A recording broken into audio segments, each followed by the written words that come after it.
காந்தாவுக்கு பின் துல்கர் சல்மான் நடிப்பின் சக்கரவர்த்தி. ராணா டகுபதி புகழாரம்.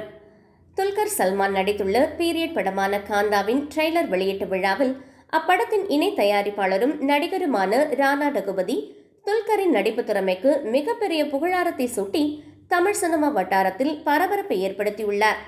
காந்தா வெளியான பிறகு ஒட்டுமொத்த தமிழகமும் துல்கர் சல்மானை நடிப்பின் சக்கரவர்த்தி என்று கொண்டாடும் என்று ராணா டகுபதி உறுதியுடன் தெரிவித்துள்ளார். தமிழ் சினிமாவில் நடிப்பின் சக்கரவர்த்தி போன்ற பட்டங்கள் எம்ஜிஆர், சிவாஜி கணேசன் போன்ற ஜாம்பவான்கள் ஆதிக்கம் செலுத்திய காலங்களிலிருந்து நடிகர்களின் மகத்தான நடிப்பு மற்றும் ஆளுமையை குறிக்க பயன்படுத்தப்பட்டு வருகிறது. துல்கருக்கு ராணா அளித்த இந்த பட்டம் அவரது நடிப்பின் மீதான நம்பிக்கையையும் தமிழகத்தில் துல்கருக்கான வரவேற்பு எந்த அளவிற்கு உயரும் என்பதையும் சுட்டிக்காட்டுகிறது. துல்கரின் நடிப்பை பார்த்த பிறகு தான் ஒரு ரசிகனாக மாறிவிட்டதாக ராணா நிகழ்ந்தார். மேலும் பீரியட் திரைப்படங்களுக்கான போஸ்டர் பாயாக துல்கர் சல்மான் இருக்கிறார். இந்தியாவில் உள்ள எந்த ஒரு தயாரிப்பாளரும் பீரியட் படங்களை எழுதும் போது இவரைத்தான் முதலில் சந்திப்பார்கள் என்று அவர் கூறினார்.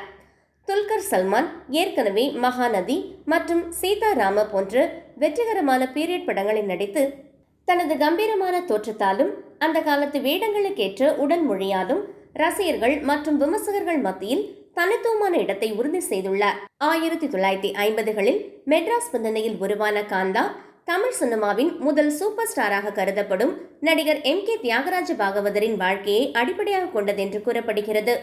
துல்கர் சல்மான் இதில் TK மாதவன் என்ற திரைப்பட நட்சத்திர வேடத்தில் நடித்துள்ளார். இந்த வரலாற்று முக்கியத்துவம் வாய்ந்த பாத்திரத்தை ஏற்று நடித்ததாலேயே ராணா துல்கரின் நடிப்பின் மீதான தனது அபரிமிதமான நம்பிக்கையை பொதுவெளியில் வெளிப்படுத்தியுள்ளார். இப்படம் நவம்பர் 14 அன்று தமிழ், தெலுங்கு உள்ளிட்ட பல மொழிகளில் வெளியாக உள்ளது.